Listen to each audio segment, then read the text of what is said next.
Salutations chers passionnés et bienvenue sur cette vidéo de digitalpainting.school.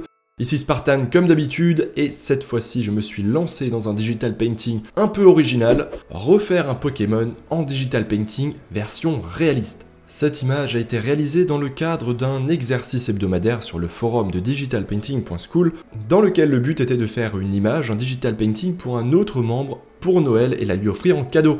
Je suis donc tombé sur le membre Madison qui aime entre autres les Pokémon et je suis donc arrivé à cette idée. Alors comme tu peux le voir dans le coin de l'image, je suis parti sur le Pokémon Reptincelle qui est je crois l'évolution de Salamèche. C'est donc une espèce de dinosaure lézard avec du feu au bout de la queue. Donc tu peux remarquer que j'ai commencé par une longue phase de croquis. Au début j'ai vraiment pris mon temps pour refaire le Pokémon de manière fidèle. Ça m'a permis de l'étudier un petit peu, de comprendre ses formes, ses volumes, avant petit à petit de le modifier pour changer son aspect et lui donner un aspect un peu plus réaliste, comme si cette créature aurait pu exister dans notre monde. Et tu peux remarquer que je passe vraiment beaucoup de temps à cette étape. C'est vraiment ici que je réfléchis au design de la créature, quels sont les différents choix que je vais faire entre rester extrêmement fidèle à la forme d'origine du Pokémon, qui n'est évidemment pas très réaliste, c'est quand même super cartoon, ou alors aller vers quelque chose de complètement réaliste. Et donc plus je vais vouloir faire quelque chose de réaliste, plus je vais m'éloigner de la silhouette et de la forme du Pokémon original. C'est donc vraiment une question de choix et j'ai décidé de faire un entre-deux, de rester sur quelque chose de très proche en termes de silhouette, mais qui aura quand même une tête, des pattes, des textures qui seront beaucoup plus réalistes et plus crédibles.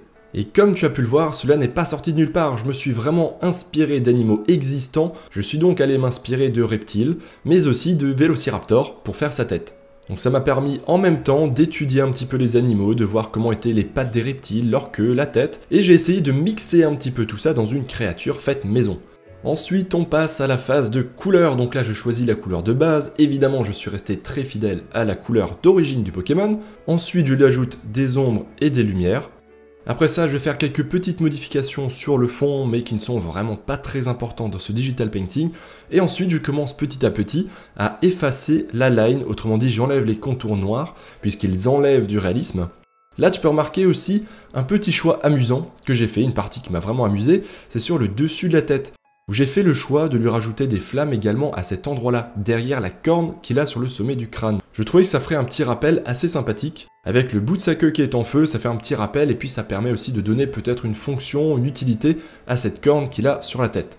Suite à ça arrivent deux phases importantes et vraiment longues, il va s'agir de la phase de détail et la phase de texturing photo. Donc là je vais partir de plein de photos de reptiles que je vais incruster grâce à différents modes de fusion, différentes petites techniques et astuces sur mon Pokémon pour ajouter rapidement du réalisme. D'ailleurs, je vais faire la même chose avec le feu, tu verras que ce sera très rapidement convaincant. Ce sont d'ailleurs des techniques que je décris et que j'enseigne dans la partie 3 du programme indispensable sur digitalpainting.school. En tout cas, c'est pas sorcier et avec un petit peu de pratique, on obtient des super résultats vraiment rapidement. Cela dit, tu verras que je m'arrête pas là, après je passe encore beaucoup de temps pour repeindre par-dessus car le texturing ne fait que 50% du boulot. Ok Leonardus, c'est bon, j'ai compris, j'arrête de papoter. J'espère quand même que mes commentaires auront été peut-être un petit peu instructifs. En tout cas, tu l'as vu, finalement, c'est pas très sorcier, il s'agit d'une méthodologie vraiment très carrée. Croquis, références, couleurs, textures,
L'art digital t'intéresse? Tu as envie d'apprendre ou de progresser en digital painting ou peinture numérique en français?